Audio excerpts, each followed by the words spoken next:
Hello, geeks and gamers. I know it's been a long time since my last video, but, well, I'm back. Sort of.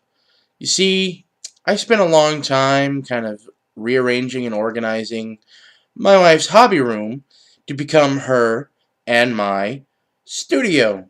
She's starting to do makeup videos and things, running a makeup blog, and really getting into that and really great at it. So, you should go check her out. I'll make sure to put a link at the bottom of this video when I post it. But until then, we'll just continue. But I'm not in there.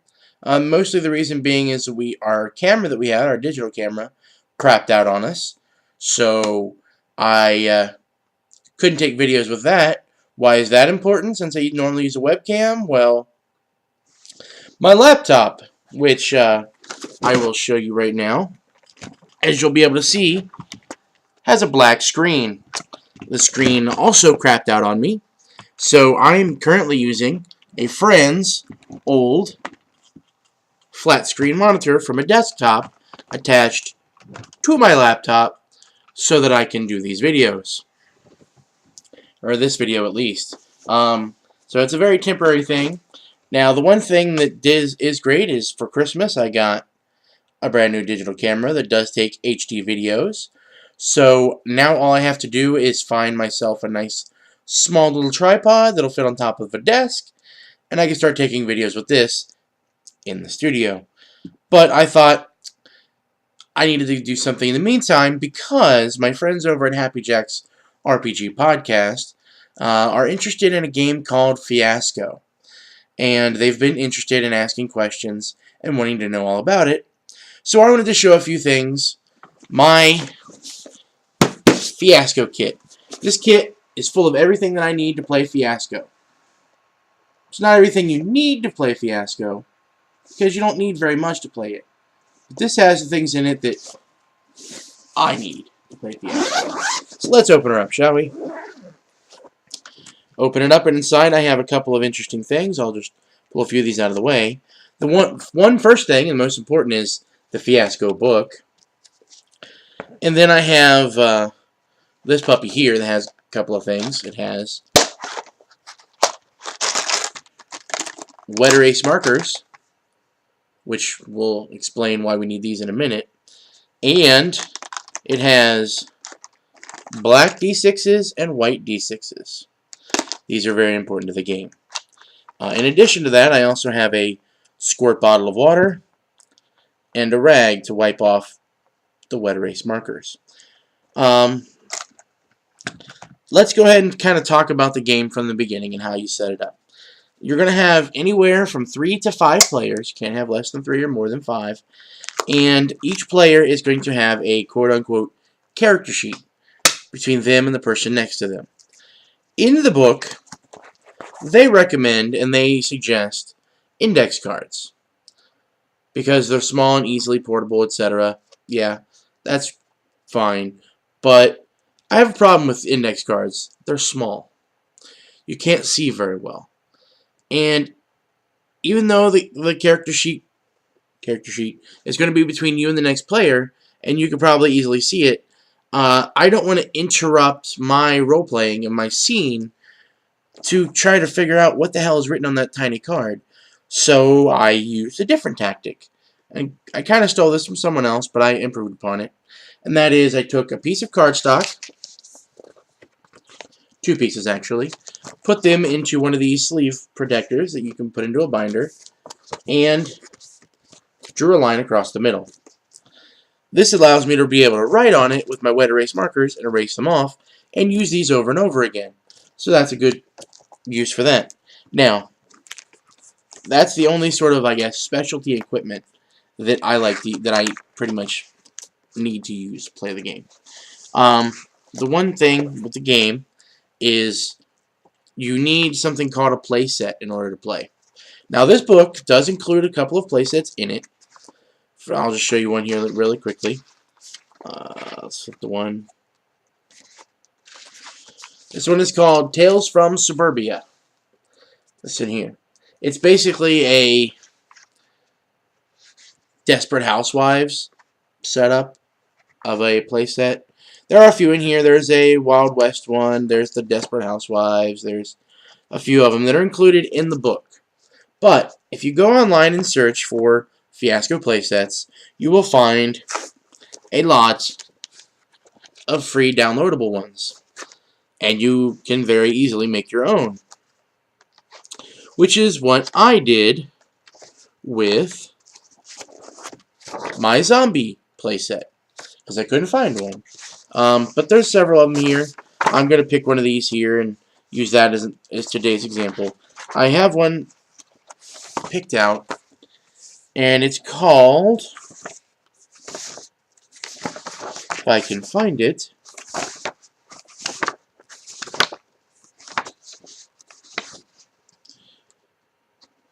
here it is. It's called Dysfunctions and Dragons. This is a downloadable one. It doesn't have the pretty cover like most of the rest of them do. But Dysfunctions and Dragons. I should probably mention that right now, by the way. I'm getting over a pretty horrendous cold. I think it might have been the flu. So if I sound weird, that's why. The eye, by the way, has nothing to do with that. It's not pink eye.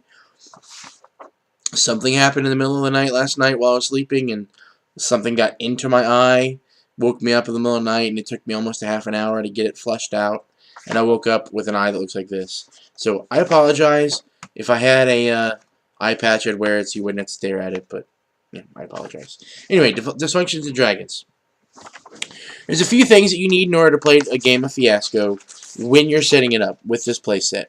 The playset is going to have a few things, categories. Probably the most important one is this one right here, relationships. If everyone sits down at the table, in our example here, I'm going to assume that we're playing with 3 players. So what you do is you take 1 black and 1 white die for each person playing the game. So in this case, we'd have 3 of each, total of 6 dice. You take that whole pool of dice and you roll them. Alright. Now, going around the table, one by one, each person will take one of the die that's rolled. In this particular instance, color doesn't matter. And you say, okay, I'm taking a 3. Underneath the relationship heading, or actually any of the headings, but at least relationships, I'll describe exactly what's required here in a minute. You select which of the headings you choose that you would like to have in your game. It can be the relationship card between yourself and the person next to you, or it can be between other people. It doesn't matter. It can be on any sheet across the table. In my instance, I picked a 3. The 3 heading in relationships is romantic. So what I'm going to do is I'm going to write relationship at the top of my card, and then the header for that is going to be romantic, which is going to get written onto my sheet like this. Okay? Now, let's say on the person next to me, that 3 die gets pushed to the side. It's no longer being selected. The person next to me is going to grab a die and say he wants to further, or she wants to further define this relationship. He goes under the romantic heading, sees that there are 6 choices, looks down at the dice, 1, 3, 4, and 5 are the options. So he looks over here and he goes, okay, which one of these would I want to further define this relationship for? I'm going to choose the 1 die, because 1 under that heading is sleeping with the DM. So that gets written on the sheet.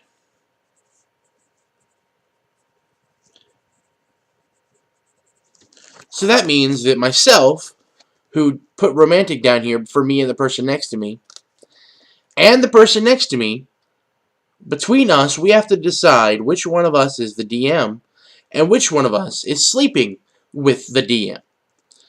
As you can imagine, this can make funny cases. For example, I am married and I am a male. If the person next to me, statistically speaking, is probably also going to be a male, maybe that person is also married, we now have to roleplay that we are sleeping with the DM. Now, it's completely up to us whether or not we are both still male in our characters' relationships, or if we're both female, or if we're a mixed couple, or whatever it might be. We can further define this however we choose. We just discuss it between ourselves and come to a conclusion. That's all we have to do. Now the bottom half. Bottom half is something different. In each Fiasco game, depending upon the number of players that you will have a certain number of things comes out of each game. Every game will have at least one need, one location, and one object. Those are further sections of the playset. The first section we talked about was relationships. On this particular playset, the very next set is needs. So let's go ahead and do needs. So we have to have one need. We'll write needs at the bottom of the sheet, and the next person has to pick a need. Doesn't have to go that way. You can choose a relationship, a need, whatever. The location, needs, and objects get spread out throughout the entire table between all of the sheets. So one will have a need, one will have a location, one will have an object. In bigger games, you add more things in, more objects, more locations, etc. You can put them on any sheet you'd like. It doesn't matter. But between everybody in a three-person game, you have to have at least one object, one location, and one need. So let's assume that they want to put a need on my sheet. You go again to the category. You pick the heading. Let's see here. We have 4s and 5s left. The headings are to get out and to get respect. That's what the need is. You need to get out or need to get respect. Alright, let's see. I'm going to choose 5, which is to get respect.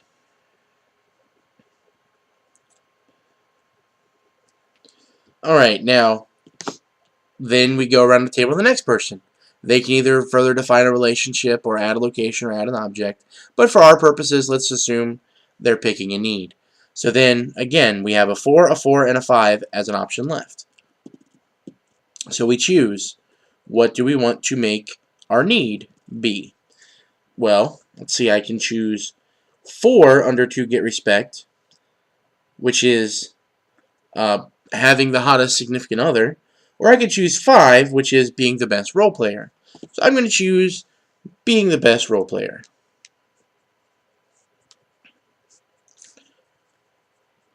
And that is the need for this scenario. Now, that again is between myself and the person next to me. Now, I'm going to have one of these on one side, and I'm going to have one on the other side. So I'm going to have some sort of relationship with the person on my right, and some sort of relationship with the person on my left. In this case, I have a need between myself and the person on my right, and between myself and the person on the left, it could be an object, or it could be a location. And again, we discuss what this means between us. Once that's done, the game is set up and you're ready to play.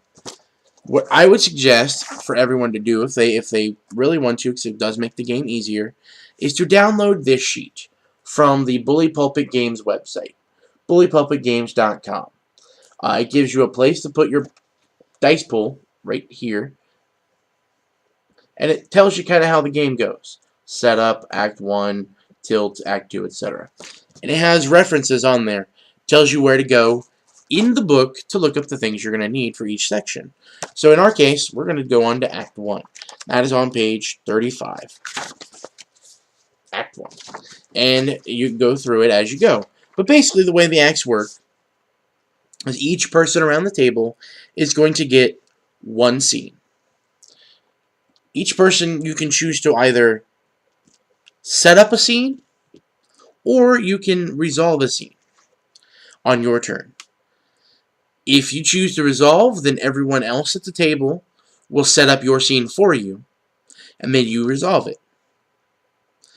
If you choose to set up a scene, you get the setup, you explain what your character does to begin the setup, and then everyone else at the table resolves it for you. Now, during this scenario, whoever is resolving the scene chooses a die. Either white for good, black for bad. What that means is, say the person next to me I'm choosing to resolve. The Person next to me sets up the scene, saying that my character, the one who is sleeping with the DM, has decided to go down on the DM before the scenario to help get something special for my character. So this is sort of a exposition, a flashback, if you will. So we role play out, me trying to convince the DM to let me go down on him before the session, before everybody else arrives. But I want this, that, and the other magical item for my character, etc., etc.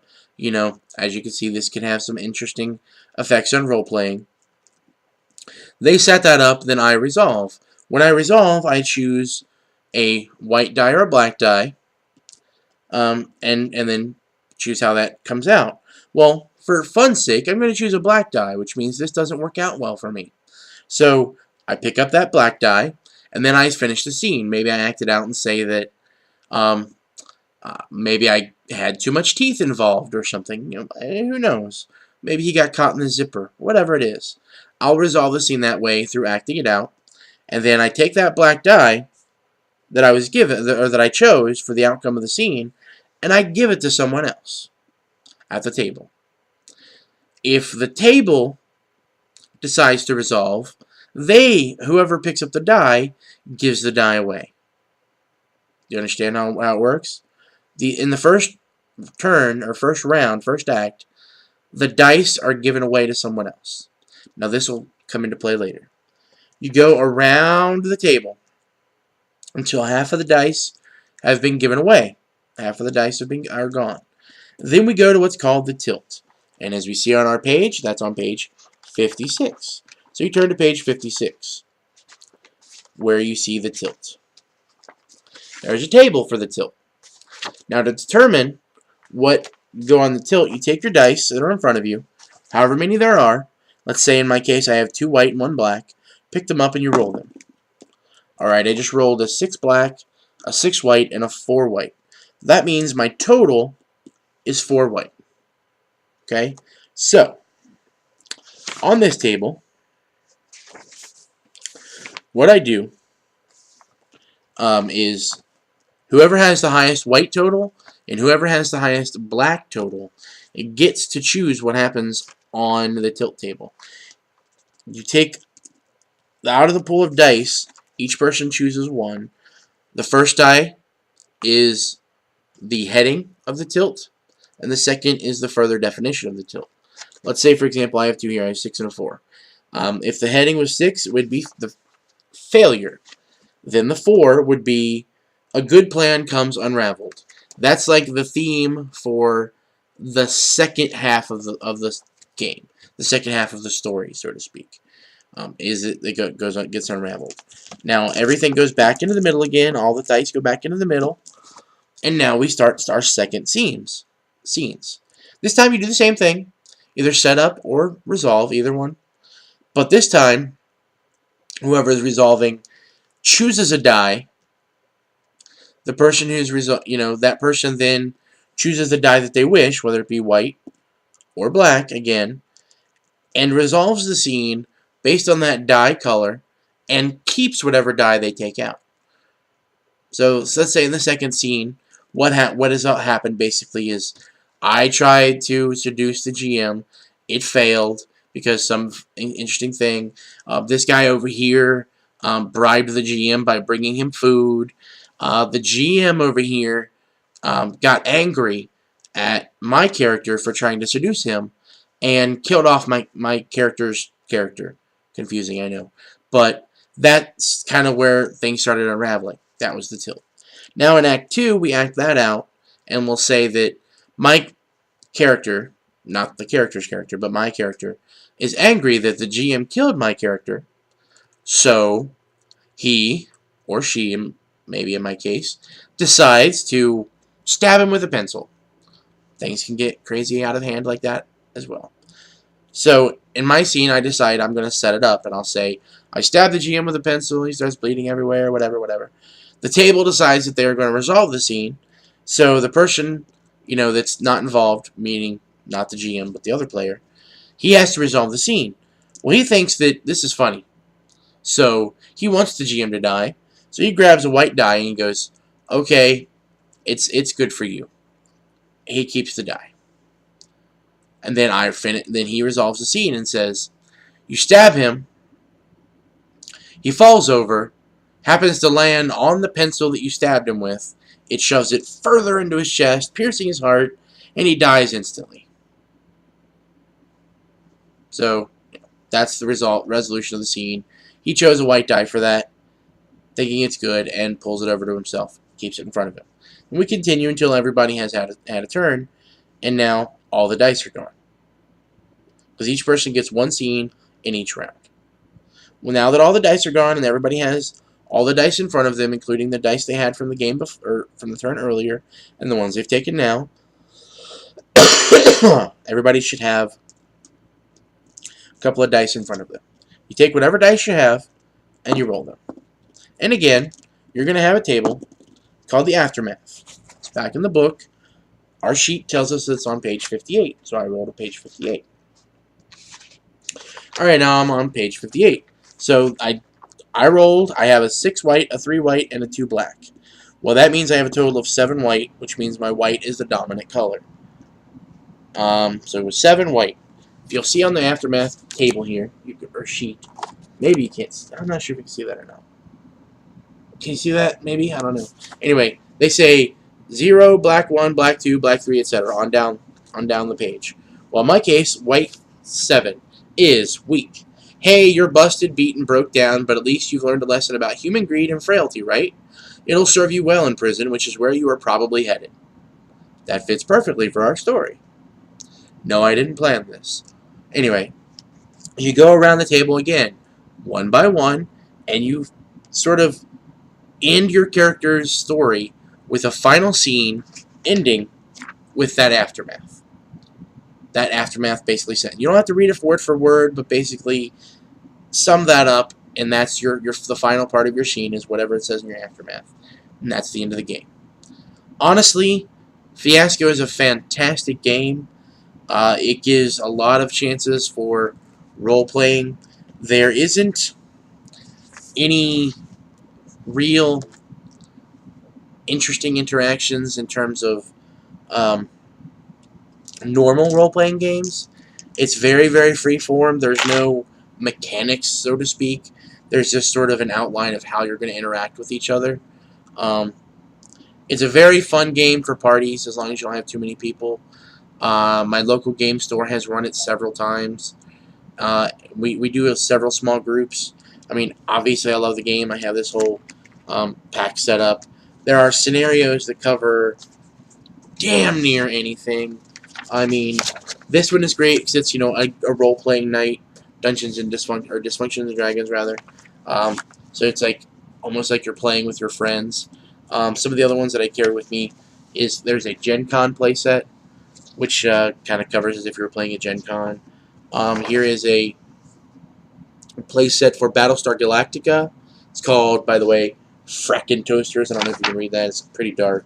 Then we have Dragon Slayers, which is a like fantasy-themed playset. So it's almost like you're within a Dungeons and Dragons game instead of like playing it like Dysfunctions and Dragons. This one is like a rock star, like a touring rock band. Oh, you guys would love this one over there in Happy Jack's Lands. It's a Dresden Files Fiasco playset. Very nicely themed. It's got some interesting things in here. I've checked it out before already. Kind of show you a few of these. Now, some of your playsets, by the way, will feature something called an Insta setup, which you'll see here, where it'll tell you what they recommend you use if you don't want to do the rolling part, if you just want to get right into the game. In this particular set, the Hocus Pocus Dresden Files one, for 3 players, they recommend that you have these 3 relationship headings: Wizards, Family Ties, and Friends and Lovers. Wizards further defined as Warden of the White Council and Lawbreaker. Family Ties further defined as long-lost relatives. Friends and Lovers further defined as your least favorite ex. And then if you have 4 players, you add in strictly business with legitimate business partners. And for 5 players, you add in fringe elements, hustler, psychic, and desperate client. Needs, and in this case, I'd be on needs under investigation. For 3 players, the need is I gotta get paid because I owe some dangerous people. If you have 4 or 5 players, you add in I'm changing, but nothing will be different, nothing at all. Locations, nightlife, McAnally's Pub. You can add in mystery places like a hotel room with 13 suicides. Objects, for 3 or 4 players, you have Spellcraft, which is a demon summoning ritual. For 5 players, you add in a stolen warlock or warlord sword, warden sword rather. Sorry. So you can use that if you want. I like doing the rolling because it's kind of fun. You end up with some interesting mixes. We have Science Comics, a nice playset. This one is kind of like Mystery Men, kind of second tier superheroes.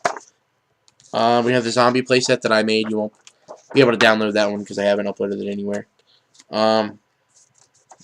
Vegas Baby, which is basically like The Hangover in a playset. Cults of New England, which is vaguely Cthulhu-esque, I guess you could say. I don't really know what else to call it. It's kind of like H.P. Lovecraft in New England in the like, I don't know, early ages of New England. And then we have Objective Zebra, which is probably the favorite one I've played so far. It's a submarine adventure set in World War II, during which someone is trying to summon Cthulhu on the submarine. It's interesting. It's fun. Anyway, check those out. Check the game out. It's fun. It's not expensive. I believe it's $25. I bought mine a while back, and mine was $25. I don't know if the price has changed or not. There is a second book you can get that goes with Fiasco if you want to use it. It's called the Fiasco Companion. It's sort of a light blue instead of this red color. I haven't checked it out yet. My local store does have it, but I don't know. I think Fiasco works great with this. I don't even honestly know what's in that book. I haven't even picked it up and looked at it. But yeah, that's Fiasco. It's a great game. I still hope at some point to do a sort of a video of a play of the game. But until I can get a camera that will record 2 hours straight of video, it's probably not going to happen. I was trying to get that scheduled for today, so I will be going to my game store later today, but I couldn't get the local person who has a camera to make it today. So hopefully I'll be able to do that soon. If not, I apologize, but eventually I'll show you all about Fiasco as an actual play video. But that's pretty much Fiasco there for you. I hope you check it out because it is a great time. It is fun. It's very lighthearted. No rules to remember. So if you want to get somebody into role-playing that maybe is an actor or into acting in some way, Fiasco is probably a perfect way to do that.